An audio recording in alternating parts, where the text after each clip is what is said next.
NCERT book class 12 physics chapter 3 example 3.8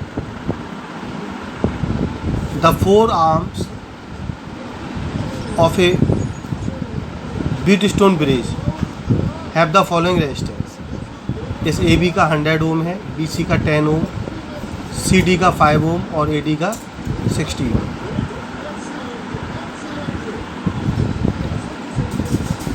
and we have to calculate current in galvanometer IG हमें find करनी है।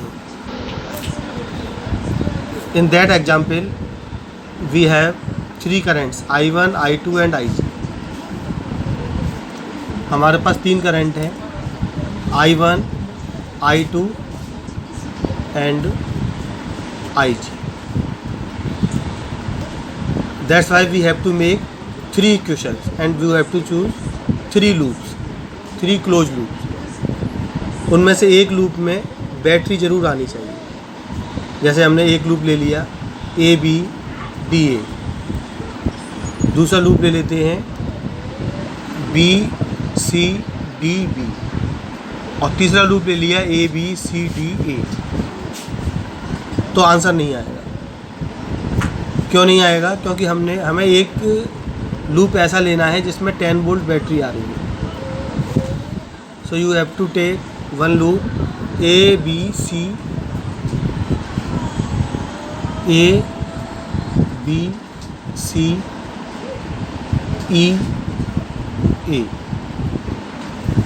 आपको ABCEA loop लेना होगा। और एक ले लेते हैं ABDA, दूसरा BCDB और थर्ड लूप इज ABCEA। आप ADCEA भी ले सकते हैं third loop. It's up to you. कोई से भी 3 लूप लेके 3 इक्वेशन बना लेंगे और उनको सॉल्व करेंगे तो आंसर आ जाएगा।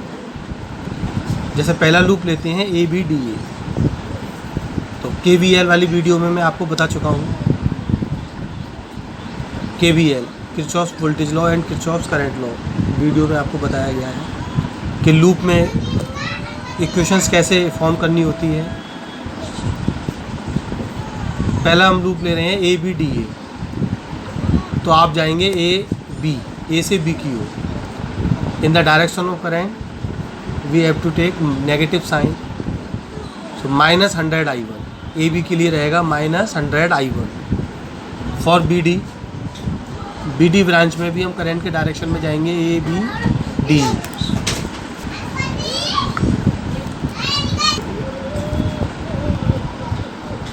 BD आर्म में भी हम करंट के डायरेक्शन में मूव कर रहे हैं। तो हमें लिखना होगा -IG × 15।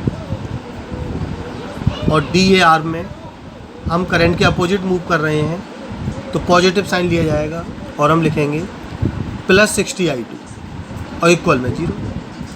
तो हमारी ABDA लूप के लिए इक्वेशन बन जाती है -100 I1 -15 IG +60 I2 = 0। जहाँ करंट के डायरेक्शन में है वहाँ नेगेटिव आएगा और जो करंट के अपोजिट है वहाँ पॉजिटिव आएगा। Our second loop is BCDB। BC के लिए करंट के डायरेक्शन में मूव कर रहे हैं तो हमें लिखना होगा -10 ब्रैकेट के अंदर I1 IG -10 in bracket I1 IG। BC के बाद CD आता है। CD में हम करंट के अपोजिट मूव कर रहे हैं तो पॉजिटिव लिया जाएगा। +5 ब्रैकेट के अंदर I2 IG।